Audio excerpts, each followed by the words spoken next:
শুনতে কি চাওয়ে তোমায় স্বাগত। আজকের গল্প কবচ, লেখক শীর্ষেন্দু মুখোপাধ্যায়। গল্প পাঠে রয়েছি আমি, সঞ্জীব।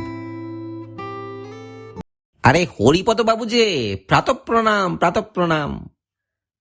প্রাতঃপ্রণাম, কিন্তু আপনাকে তো ঠিক চিনতে পারলুম না মশাই।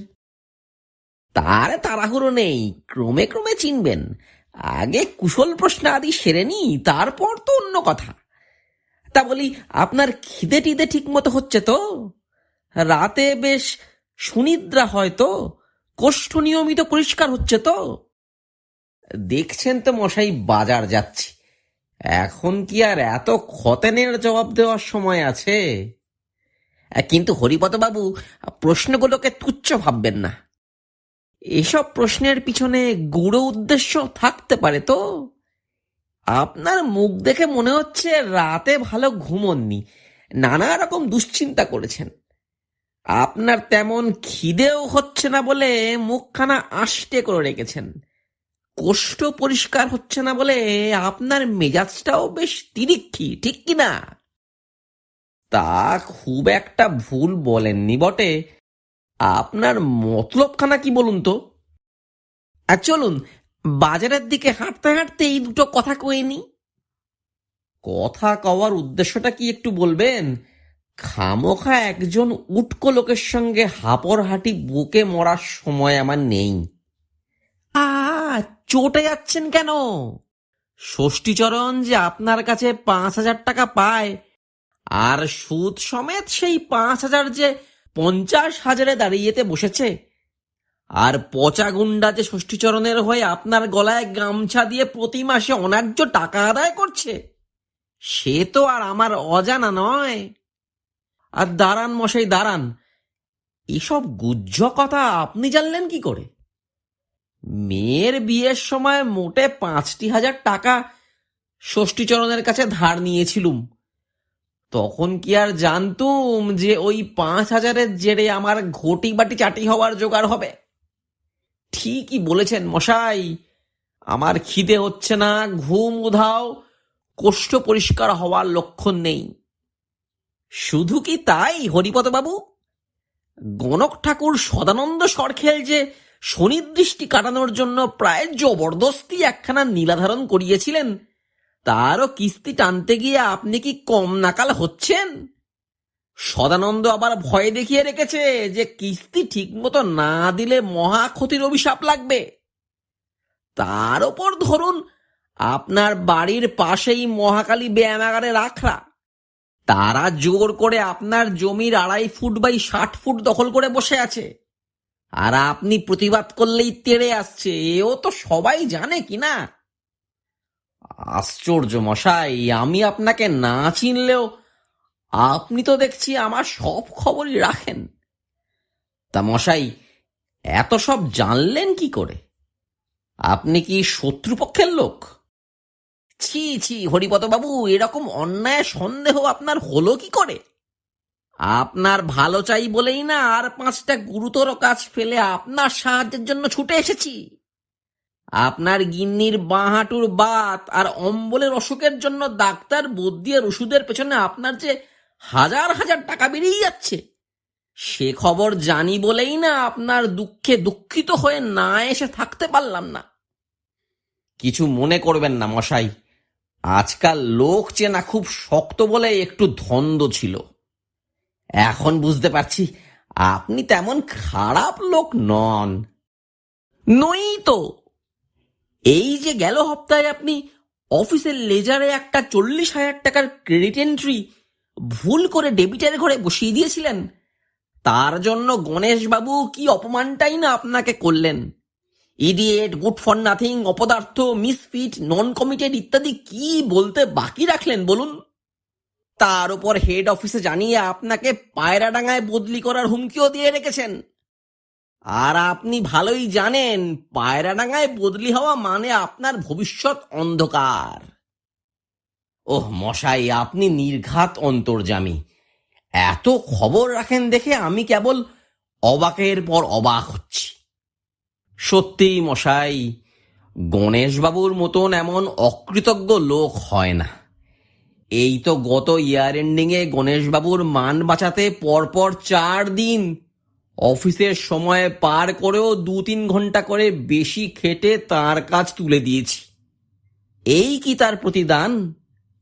আর ভুলটাও এমন কিছু মারাত্মক নয়। সেদিন জামাই ষষ্ঠীর নেমন্তন্নে যাব বলে একটু তাড়াহুড়ো ছিল। বিকেল 6:26 ট্রেন ধরবো বলে তাড়াতাড়ি কাজ সারতে গিয়ে সামান্য একটা ভুল হয়ে গিয়েছিল। সেই কথাই তো বলছি। তারপর ধরুন এপ্রিলের 23 তারিখে সন্ধ্যে 7:10 রথতলার মোড়ে কি কাণ্ডটা হলো। কিছু হয়েছিল নাকি? কি হয়েছিল বলুন তো? সে কি মশাই, এত বড় ঘটনাটা ভুলে মেনে দিলেন? আপনার তো এখনো ভীমরতি ধরার বয়স হয়নি, মাত্র 42 বছর 3 মাস। এর মধ্যেই স্মৃতিবিভ্রম তো ভালো কথা নয়। অবশ্য জলাতঙ্কের ইঞ্জেকশন নিলে অনেক সময় শরীরে নানা রকম কেমিক্যাল চেঞ্জ হয়, তাতে স্মৃতিবিভ্রম হওয়াও বিচিত্র নয়। আমি যে জলাতঙ্কের ইঞ্জেকশন নিয়েছিলাম এ খবরও আপনি জানেন দেখছি। না, আমার আরও অবাক হবার উপায় নেই মশাই। ইতিমধ্যে অবাক হওয়ার অপটিমামে পৌঁছে গেছি। অবাক হওয়ার দরকারটাই বা কি আপনার? এপ্রিলের 23 তারিখে সন্ধ্যে 7:10 রথতলার মোড় দিয়ে আসার সময় আপনি যে দূরে শ্যামাদাস মিত্তিরকে দেখে অত্যন্ত উত্তেজিত হয়ে শ্যামাদাস ওহে শ্যামাদাস বলে চিৎকার করে ছুটে গিয়েছিলেন, তা কি আপনার মনে নেই? দোষটা কিন্তু শ্যামাদাসেরই, বুঝলেন মশাই। গত অক্টোবরে পাহাড়ে বেড়াতে যাবে বলে আমার কাছে দূরবীনটা ধার চেয়েছিল। দূরবীনটা আমার ঠাকুরদার, সাবেক জিনিস, একটা স্মৃতিচিহ্নও বটে। কিন্তু শ্যামাদাস এমন বেয়াক্কেলে যে দূরবীনটা 6 মাসের মধ্যে ফেরত দিল না, চাইলেই বলে দেব দিচ্ছি। তারপর শুনলুম তার বড় শালা নাকি দূরবীনটা তার কাছে চেয়ে নিয়ে গেছে দক্ষিণ ভারতে বেড়াতে যাবে বলে। বলুন তো, টেনশন হওয়ার কথা নয়? তাই সেদিন তাকে দেখে ওরকম ব্যস্ত হয়ে ছুটে গিয়েছিলুম। আর তার ফলেই না আপনি রাস্তার একটা নিরী কুকুরের লেজ মারিয়ে ফেললেন, আর কুকুরটাও ঘ্যাক করে আপনার ডান পায়ে কামড় বসিয়ে দিল। ওহ, সে একটা দুঃসময়ের মতো ঘটনাই বটে। তবে আপনি যে অন্তর্যামী সে বিষয়ে আমার আর কোনো সন্দেহই নেই। এসব ঘটনা আমার বাড়ির লোক আর অফিসের কলিগরা ছাড়া কেউ জানে না। কুকুরের কামড়ের চেয়েও অনেক বেশি যন্ত্রণার হলো পেটে অতগুলো ইঞ্জেকশন নেওয়া। সে কি অসহ্য অবস্থা তা কহতব্য নয়। না হরিপদ বাবু, আপনি সতুবাবুর কথা ভুলে যাচ্ছেন। আপনার দুর্ভোগের জন্য সতুবাবুর অবদানের কথাটাও একটু ভাবুন। সেবার অ্যানুয়াল পরীক্ষায় সতুবাবুর ছেলে গজা অঙ্কে 22 পেয়েছিল। সতুবাবু তখন আপনাকে গজার প্রাইভেট টিউটর রাখেন। অঙ্কের মাস্টার হিসাবে আপনার খুবই সুনাম। ভুলে যাচ্ছেন, গজাকে অঙ্ক শেখানোর জন্য আপনাকে সতুবাবু মাসে 700 টাকা দিতেন। তা দেবেন নাই বা কেন? সতুবাবুর টাকার লেখাচোকা নেই, আর গজাও তার একমাত্র ছেলে। কিন্তু হাফ ইয়ারলি পরীক্ষায় অঙ্কে 11 পেল এবং অ্যানুয়ালে পেয়েছিল মাত্র 3। এতে ক্ষিপ্ত হয়ে সতুবাবু আপনাকে ছাড়িয়ে তো দিলেনই, তার উপর প্রতিহিংসায় উন্মত্ত হয়ে আপনার বিরুদ্ধে মামলা করলেন। অভিযোগ ছিল আপনি ইচ্ছা করেই গজাকে ভুলভাল শিখিয়েছেন। তাছাড়া তাঁর গোয়ালে আগুন লাগানোর অভিযোগে 1 দফা, তাঁর বুড়ি পিসির মৃত্যু হওয়ায় সেটাকে খুনের মামলা সাজিয়ে আর 1 দফা, তাঁর বাড়িতে যে ডাকাতির চেষ্টা হয়েছিল সেই বাবদে তিনি আর 1 দফা আপনাকে অভিযুক্ত করে FIR করেন। পুলিশ একবার আপনাকে নিয়ে গিয়ে থানার লকআপে 1 রাত্রি আটকেও রাখে, ঠিক কি না? আর বলবেন না মশাই, আমার দোষ কি বলুন? গজা বেশিরভাগ দিনই অঙ্ক কষতে বসে ঘুমিয়ে পড়ত, বা পেট ব্যথা বলে আমাকে বিদায় করে দিত। সতুবাবুকে বলেও লাভ হতো না। বলতেন ছেলে মানুষ, ওরকম তো একটু করবেই, ওই ফাঁকে ফাঁকে শিখিয়ে দেবেন। কি কুক্ষণে যে গজাকে পড়াতে রাজি হয়েছিলুম কে জানে।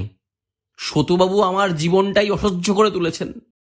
সম্প্রতি তিনি আপনার বিরুদ্ধে একটা জালিয়াতির মামলা করার জন্য তৈরি হচ্ছেন বলে শুনেছি। ওরে বাবা! তাই তো বলছি, আপনি কেমন আছেন সেটা জানা বড় দরকার। যে আজ্ঞে, ভেবেচিন্তে মনে হচ্ছে আমি বিশেষ ভালো নেই।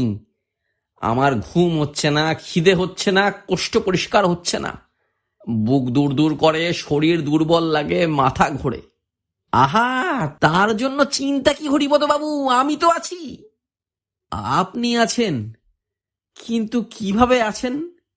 আপনার দুঃখ দুর্দশা দেখে আমার প্রাণ কেঁদে উঠেছিল বলেই তো হিমালয়ে পাহাড়ি বাবার কাছে ছুটে গিয়েছিলাম। বলেন কি? আমার জন্য আপনি হিমালয়ে ধাওয়া করেছিলেন? আপনি তো অতি মহৎ মানুষ মশাই, কিন্তু আমি তো আপনাকে চিনিও না। তাতে কি, আমার চেনা অচেনা ভেদ নেই। আপনার দুঃখের কথা পাহাড়ি বাবার শ্রীচরণে নিবেদন করতেই উনি টানা 5 বছরের ধ্যান সমাধি থেকে জেগে উঠে খুব চিন্তিত মুখে বললেন, তাই তো হরিপদ, সময়টা তো বিশেষ ভালো যাচ্ছে না, এর একটা বিহিত তো করতেই হয়। বলেন কি মশাই? তবে আর বলছি কি, পাহাড়ি বাবার মহিমা তো জানেন না, সাক্ষাৎ শিব স্বয়ম্ভ। তিনি প্রসন্ন হলে আর চিন্তা কিসের? তা তিনি সব শুনে টুনে আপনার ওপর প্রসন্ন হয়েই এই এক্সট্রা স্পেশাল বগলামুখী কবচখানা পাঠিয়ে দিয়েছেন। মঙ্গলবার সকালে কাঁচা দুধ, দই আর গঙ্গা জলে শোধন করে ধারণ করবেন। দেখবেন সব গ্রহ বৈকল্য কেটে গিয়ে আপনি একেবারে অন্য মানুষ। আপনি তো বড় পরোপকারী মানুষ মশাই। আর লজ্জা দেবেন না, মানুষের জন্য আর কতটুকুই বা করতে পারি। যাই হোক, প্রণামী বাবদ সামান্য 5,000 টাকা ফেলে দিলেই হবে। আগে হ্যাঁ। গল্প কেমন লাগলো জানাতে ভুলো না। ভালো লেগে থাকলে লাইক করো, প্রিয় মানুষের সঙ্গে শেয়ার করো। চ্যানেলটা সাবস্ক্রাইব না করা থাকলে সাবস্ক্রাইব করে দিও। জলদি ফিরে আসবো আবার নতুন গল্প নিয়ে। ভালো থেকো।